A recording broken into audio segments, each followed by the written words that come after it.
जिसने साथ दिया उसका साथ दो, परंतु जिसने त्याग दिया उसे तुम भी त्याग दो।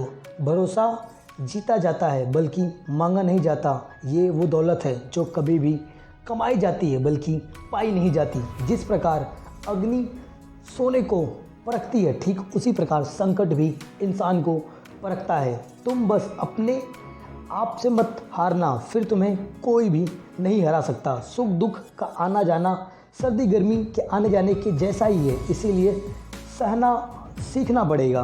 3 चीज़ें ज़्यादा देर तक नहीं छुप सकती: चंद्रमा, सूरज और सत्य। फिर से प्रयास करने से कभी मत घबराना, क्योंकि इस बार तुम्हारी जो शुरुआत होगी वो शून्य से नहीं बल्कि अनुभव से होगी। एक बात हमेशा याद रखना, बोले गए शब्द, बीता हुआ वक्त और टूटा हुआ भरोसा कभी भी वापस लौट कर नहीं आता। भाषा शरीर का ऐसा अदृश्य अंग है जिसे मनुष्य का सब कुछ दिखाई देता है। जो दूसरों को हानि पहुंचाकर अपना हित चाहता है वह मनुष्य अपने लिए कभी भी खुशी नहीं रख सकता। युद्ध से पहले तुम डर जाओगे तो तुम मरने से पहले ही मर जाओगे। अपनी पीड़ा के लिए संसार को दोष मत दो, अपने मन को समझाओ और तुम्हारे मन का परिवर्तन ही तुम्हारे अंत को खो देता है। सच बोलने का साहस कीजिए, परिणाम भुगतने की ज़रूरत नहीं पड़ेगी। 2 बात से बचकर रहे, मुझे किसी की ज़रूरत नहीं, ये अहम है, और सबको मेरी ज़रूरत है, ये वहम है। बड़ा लक्ष्य प्राप्त करने के लिए बस एक मजबूत सोच की ज़रूरत होती है। ज़िंदगी आसान तब होगी जब दूसरों से उम्मीद कम और खुद पे यकीन ज़्यादा होगा। क्रोध हो या आंधी हो, जब दोनों शांत हो जाते हैं तभी पता चलता है कि तुम कितने नुकसान के काबिल हो। ज़िंदगी की तपिश को सहन कीजिए। वे पौधे हमेशा मुरझा जाते हैं जिनकी परवरिश ठीक से नहीं होती। जो मन को नियंत्रित नहीं करते उनके लिए वो शत्रु के समान होता है। अहंकार में डूबे इंसान को न तो खुद की गलतियां दिखाई देती है और ना ही दूसरों की अच्छाइयाँ दिखाई देती है।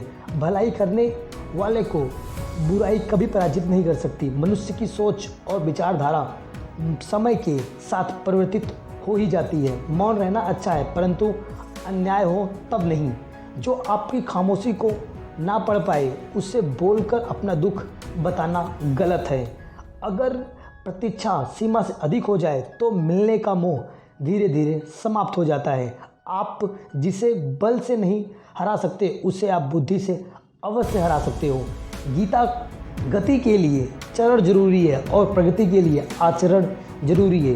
बुराई कड़ी हो या छोटी हो हमेशा विनाश का कारण ही बनती है, क्योंकि नाव में छेद छोटा हो या बड़ा हो, नाव डूब ही जाती है। संतोष की सबसे बड़ा धन है। जिसके पास संतोष है वह स्वस्थ, सुखी और सबसे धनवान व्यक्ति है। जैसे तेल समाप्त हो जाने पर दीपक बुझ जाता है, ठीक उसी प्रकार कर्म के भीषण हो जाने से भाग्य भी नष्ट हो जाता है। केवल जीतने वाला ही नहीं बल्कि कहाँ पर हारना है ये जानने वाला व्यक्ति भी सर्वश्रेष्ठ कहलाता है। ज़िंदगी में तुम्हारे उस गुण का इम्तिहान लेती है जो तुम्हारे भीतर मौजूद है।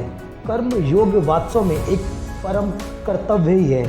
अच्छे इंसान में भी एक बुरी आदत होती है और वो हर किसी में अच्छाई समझ लेता है।